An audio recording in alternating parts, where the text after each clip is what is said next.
जम्मू कश्मीर के उपराज्यपाल Shri Manoj ji Sinha, chief of army staff general Manoj ji Pandey, lieutenant general Upendra Dwivedi, CNC northern command, lieutenant general Aujla, CNC 15 corps, air marshal Prabhakaran, CNC western air command, यहाँ उपस्थित army एवं air force के सभी commanders और हमारे जिन्होंने कि जम्मू कश्मीर को बचाने में शहादत दी है, अपना सर्वस्व न्यौछावर किया है, उनके नज़दीकी परिवारजन, अन्य सारे वरिष्ठ अधिकारीगण, 1947 युद्ध में हिस्सा रहे मेरे बहादुर सैनिकों के सभी सम्मानित परिजन, मीडिया के मित्रों, देवियों व सज्जनों, मित्रों, यह हम सभी के लिए एक हर्ष का विषय है कि भारतीय सेना द्वारा आज शौर्य दिवस का आयोजन किया जा रहा है। इस अवसर पर सबसे पहले मैं भारत माता के उन सभी वीर सपूतों को शीश झुकाकर नमन करता हूं जिन्होंने देश की एकता और अखंडता की सुरक्षा के लिए अपना सर्वस्व न्यौछावर कर दिया। यह उनके शौर्य और पराक्रम का ही प्रताप है कि कश्यप मुनि और ललितादित्य की धरती आज यह भारत का अभिन्न अंग है। साथियों, आज भारत की जो एक विशाल इमारत हमें दिखाई दे रही है, वह हमारे वीर योद्धाओं के बलिदान के नींव पर ही टिकी हुई है।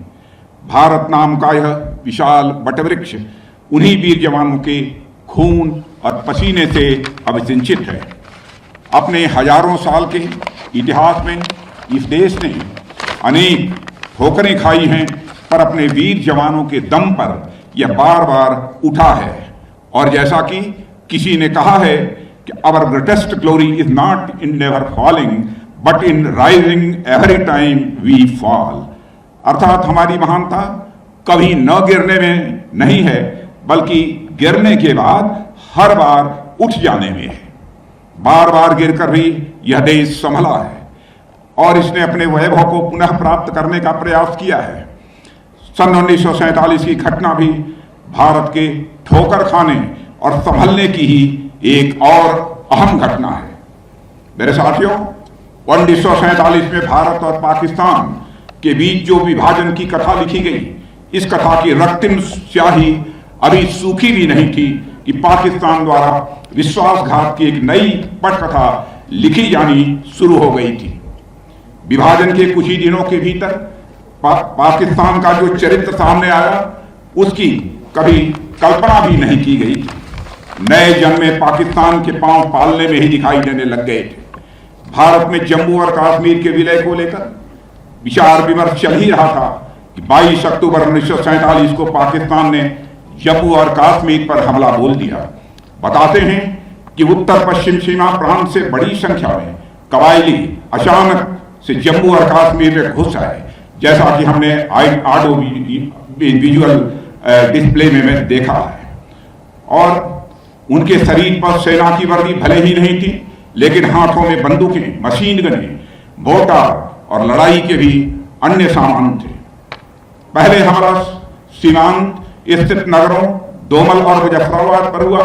उसके बाद गिलगित स्कार्दू, हाजीपीर दर्रा, पुंछ, रजौरी, झांगर, छम और पीर पंजाल की पहाड़ियों पर हमला हुआ। और उस समय जम्मू और कश्मीर के राजा हरि सिंह जी थे और उनके सामने बड़ा संकट आ खड़ा हुआ था।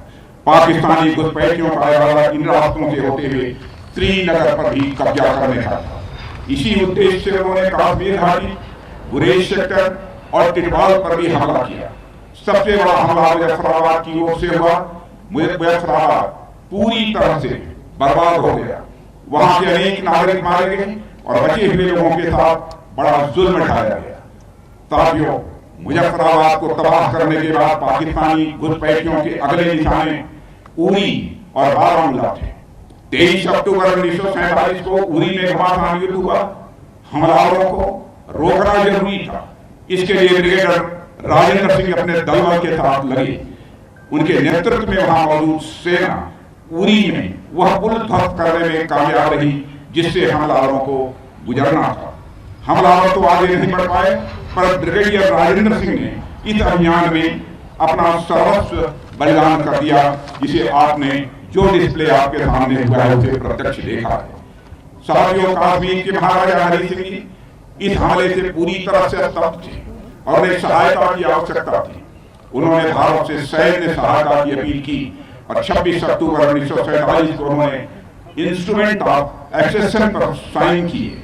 अगले दिन यानी 27 अक्टूबर 1947 को भारतीय सेना देश के मान, सम्मान और स्वाभिमान की रक्षा के लिए हवाई और सड़क मार्ग से बड़गाम पहुंच गई। अनेक विपरीत परिस्थितियों में भी अपना हौसला बनाए रखते हुए हमारी सेना एक एक करके दुश्मनों का वह निपटारा कर रही थी। उनके शौर्य और के सामने दुश्मनों की एक एक चालें निस्ताबूद हो रही थी। इस दौरान हमारी सेना के अनेक जाबाज अधिकारी और सिपाहियों ने हंसते हंसते अपने प्राणों की आहुति दे दी। कर्नल दीवान रंजीत राय जैसे अफसर जो एक सिख बटालियन का नेतृत्व कर रहे थे, ने बारामूला और पट्टन शहरों को बचाने के क्रम में अपना जीवन बलिदान कर दिया। दूसरी ओर पाकिस्तानी हमलावर श्रीनगर की वायुसेना की पट्टी की ओर तेजी से बढ़ रहे थे।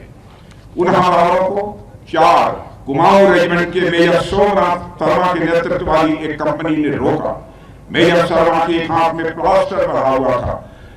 वह चाहते थे उसकी जिम्मेदारी किसी और को दे सकते थे, लेकिन जो पहले ही तन मन से भारत माता की सेवा में समर्पित हो गया हो, उसके सामने ये सब परेशानियां भला क्या मायने रखेंगी। अपना एक हाथ जख्मी होने के बावजूद वह अपनी पूरी टीम का हौसला बढ़ा रहे थे। अपने बंदूक की अंतिम गोली और अंतिम सांस तक वह दुश्मनों का मुकाबला करते रहे और अंततः वे श्रीनगर एयरफील्ड को बचाने में सफल रहे। साथियों, मेजर शर्मा ने इस अभियान में अपना सब कुछ कुर्बान कर दिया, पर उनकी स्मृति आज भी न केवल हमारी सेनाओं बल्कि देश के नौजवानों में देशभक्ति का ज्वार भर देती है। भारत के प्रथम परमवीर चक्र विजेता मेजर शर्मा सदैव हमारे लिए प्रेरणा स्रोत बने रहेंगे और हम उनके प्रति सदैव कृतज्ञ रहेंगे। आज हो रहे शौर्य दिवस जैसे कार्यक्रम इस बात की पुष्टि करते हैं। यहाँ मैं भारतीय राजनीति के शिखर पुरुष और उड़ीसा के पूर्व मुख्यमंत्री श्री बीजू पटनायक का भी स्मरण करना चाहूंगा, उनको भी नमन करूंगा। वे राजनीतिज्ञ होने के साथ साथ एक कुशल पायलट थे और इस युद्ध में हमारी सेनाओं के मूवमेंट में उन्होंने अपना महत्वपूर्ण योगदान दिया है। घुसपैठियों को खदेड़ने में जो टिकट टुकड़ी आई थी उसकी बहुत ही महत्वपूर्ण भूमिका रही थी। आदरणीय बीजू पटनायक जी भले ही हमारे भिन्न राजनीतिक विचारधारा से ताल्लुक क्यों रखते हों, पर राष्ट्रीय सुरक्षा के इस महायज्ञ में उनके योगदान को मैं यहाँ स्मरण करना चाहूंगा। उनका यह योगदान भारतीय इतिहास में सदैव याद रखा जाएगा। साथियों, इस युद्ध में भारतीय सेना ने कश्मीरी भाइयों बहनों और सुरक्षा बलों के सहयोग से ऐसा ऐतिहासिक काम किया कि उसकी जितनी भी सराहना की जाए वह कम है। हमारी सेनाओं ने अदम्य साहस और शौर्य का परिचय देते हुए दुश्मनों को पीछे हटने पर मजबूर कर दिया और जम्मू कश्मीर समेत पूरे देश की संप्रभुता की रक्षा की। मानवता के धर्म के प्रति हमारी सेनाओं का चरित्र था जो साल दर साल और सुदृढ़ होता गया। आग में तप तप कर सोना जैसे दिन ब दिन निखरता जाता है, वैसे ही हमारी सेनाएं पिछले 75 सालों में तप तप कर निखरी हैं और उनको पहली तपिश 1947 में ही मिली थी, जिसकी रोशनी में उन्होंने अपने गौरवशाली इतिहास का पहला अध्याय लिखा है। और मुझे यदि आज कहना हो तो मैं कह सकता हूं, इन 75 वर्षों के बाद मेरे बहनों भाइयों, Indian army is the great army, यह कहने में भी मुझे रंच मात्र संकोच नहीं है। साथियों, 27 अक्टूबर 1947 का यह अभियान हमारी टेरिटोरियल इंटीग्रिटी की सेफ गार्डिंग के साथ साथ हमारी जनता की सुरक्षा का भी यह अभियान था। यह आजाद भारत को लेकर यहाँ की जनता के सपनों, आशाओं और आकांक्षाओं को प्रोटेक्ट करने का भी यह एक अभियान था। इसके लिए हमारी सेनाओं को केसर की क्यारियों में खून की होली खेलनी पड़ी थी। अभी 3 दिन पहले ही हमने दिवाली मनाई है और आज हम शौर्य दिवस मना रहे हैं। 1947 में भी यह दोनों इवेंट्स यानी पाकिस्तानियों का हमला और दिवाली आस पास ही रहे होंगे, ऐसा मैं समझता हूं। ऐसे में यह शौर्य दिवस हमें उस गीत की याद दिलाता है जिसे कवि प्रदीप ने लिखा था और सुर सामग्री लता मंगेशकर ने भावपूर्ण ढंग से उसे गाया भी था। वह गीत है, जब देश में थी दिवाली वे खेल रहे थे होली, जब हम बैठे थे घरों में वे झेल रहे थे गोली, थे धन्य जवान अपने, थी धन्य उनकी जवानी, जो शहीद हुए हैं उनकी जरा याद करो कुर्बानी। आज का यह शौर्य दिवस उन वीर सेनानियों की कुर्बानियों और बलिदानों को ही याद करने का यह दिवस है मेरे साथियों। आज का यह दिवस उनके त्याग और समर्पण को हृदय से नमन करने का दिवस है। साथियों, कश्मीर राज कवि कल्हड़ की जन्म और कर्मभूमि रही है। आप लोगों को जानकारी होगी, राज तरंगिणी महाकवि कल्हड़ की एक प्रसिद्ध रचना है जिसमें उन्होंने कश्मीरी राजाओं के इतिहास के बारे में बहुत विस्तार पूर्वक लिखा है। इसमें वह कश्मीर के बारे में जो लिखते हैं, काश्मीरा पार्वती तत्र राजा घेर शिवांतयः, यानी कश्मीर की भूमि साक्षात यह पार्वती जी हैं और यहाँ के राजा शिव के अंश हैं। मां पार्वती वात्सल्य और जगत की रक्षक शक्ति का प्रतीक है और भगवान शिव कल्याण करता है। इस तरह कश्मीर अपने आप में लोक मंगल का एक पर्याय है। बड़ी उपयुक्त व्याख्या की थी कल्हड़ ने कश्मीर की, पर आजादी के बाद से ही धरती का स्वर कहा जाने वाला यह प्रदेश कुछ स्वार्थपूर्ण राजनीति की भेंट चढ़ गया और एक सामान्य जीवन जीने के लिए तरस गया था। इसी स्वार्थपूर्ण राजनीति के चलते पूरे प्रांत को लंबे समय तक अंधेरे में रख दिया गया। देश का एक अभिन्न अंग होने के बाद भी जम्मू कश्मीर के साथ भेदभावपूर्ण व्यवहार किया जाता है। एक ही राष्ट्र में दो विधान, दो निशान और दो प्रधान कार्य कर रहे थे। भारत सरकार की अनेक कल्याणकारी योजनाएं दिल्ली से चलती थी, पर पंजाब और हिमाचल की सीमा तक आते आते रुक जाती थी। जम्मू और कश्मीर में उनका प्रवेश वर्जित था। कश्मीर को सो कॉल्ड स्पेशल स्टेटस का दर्जा देकर स्पेशल तो दूर, इससे बेसिक चीजों का भी अधिकार छीन लिया गया था। साथियों, इस इलाके में स्थिति आज शंकराचार्य के मंदिर में दर्शन करने दूर दूर से लोग आते हैं। यदि आदि शंकराचार्य जी संपूर्ण भारत को सांस्कृतिक एकता के सूत्र में पिरोने वाले यह महापुरुष थे, वह राष्ट्र की एकता के प्रतीक थे। यहाँ पर उनके नाम पर मंदिर होना भी राष्ट्र की सांस्कृतिक एकता का एक बड़ा प्रतीक है। पर विडंबना देखिए, जहां पर भारत की एकता के सूत्र में पिरोने वाले आदि शंकराचार्य के नाम पर मंदिर स्थित है, उस इलाके को ही बाकी भारत से भिन्न देखा और समझा जाने लगा था। साथियों, इस स्थिति का फायदा आतंक के व्यापारियों ने खूब उठाया। कश्मीरियत के नाम पर आतंकवाद का जो तांडव इस प्रदेश ने देखा है, उसका कोई वर्णन नहीं किया जा सकता है। अनगणित जाने गई, अनगणित घर उजड़ गए, धर्म के नाम पर कितना खून बहाया गया उसका कोई हिसाब नहीं। आतंकवाद को प्रायः कई लोगों ने मजहब से जोड़ने की कोशिश की, पर क्या आतंकवाद के शिकार एक मजहब तक ही सीमित रहे? आतंकी कुकृत्य क्या यह देखकर किया जाता है कि सामने हिंदू है या कोई मुसलमान? आतंकी तो बस हिंदुस्तान को टारगेट करके अपने मंसूबों को अंजाम देना जानते हैं।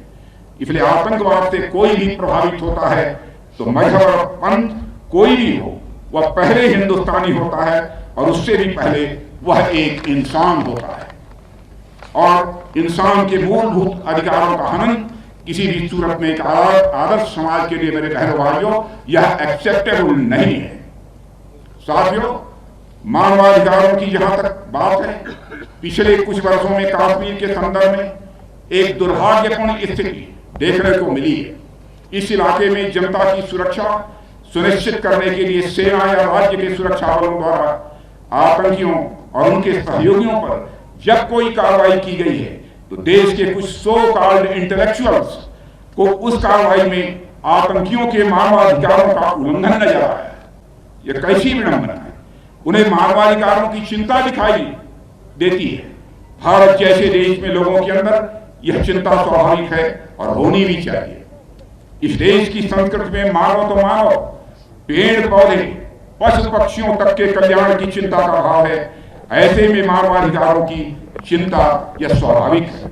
पर मुझे ताज्जुब होता है कि उन्हीं आतंकियों द्वारा जब हमारी सेनाओं पर हमला होता है, सुरक्षा बलों पर हमला होता है या आम जनता पर हमला होता है और निर्ममता के साथ उनसे पेश आया जाता है, तब आखिर मानवाधिकारों की चिंता यह कहां चली जाती है।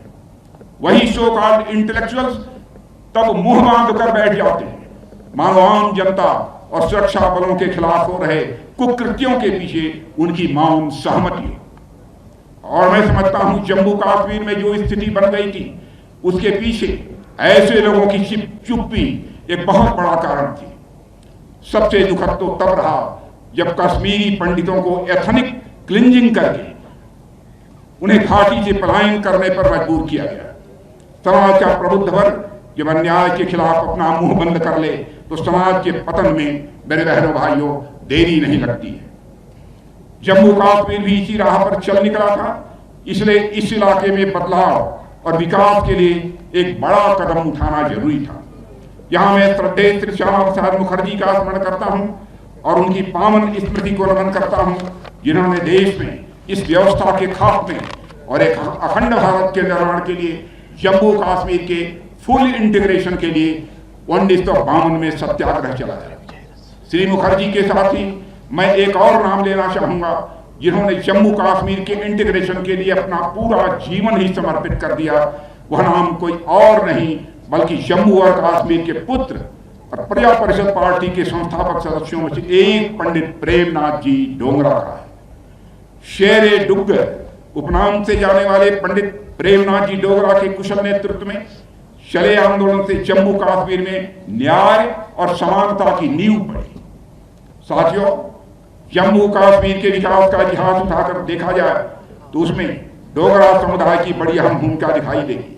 महाराजा गुलाब सिंह जी से लेकर महाराजा हरी सिंह जी के नेतृत्व में डोगरा समुदाय के भाइयों और बहनों ने जम्मू कश्मीर में सामाजिक आर्थिक विकास की धारा बढ़ाई। वही धारा आज भी इस इलाके को अभिसिंचित कर रही है। सैन्य शक्ति में भी डोगरा रेजिमेंट हमारी सेना के सबसे गौरवशाली रेजिमेंट्स में से एक है। लगभग 150 सालों के अपने गौरवपूर्ण इतिहास में जब जरूरत पड़ी, डोगरा रेजिमेंट के हमारे जवानों ने साहस, शौर्य और पराक्रम के साथ सदैव अपना उन्होंने परिचय दिया है। ऐसे में जम्मू कश्मीर आज अपने जिस पड़ाव पर है उसमें डोगरा समुदाय का योगदान अतुलनीय है, जो पंडित प्रेमनाथ डोगरा जैसे महापुरुषों के माध्यम से जम्मू कश्मीर को प्राप्त हुआ। पंडित डोगरा के ऐतिहासिक कार्यों के लिए उन्हें जम्मू कश्मीर का सरदार पटेल कहा जाए तो यह भी कहना अतिशयोक्तिपूर्ण नहीं हो।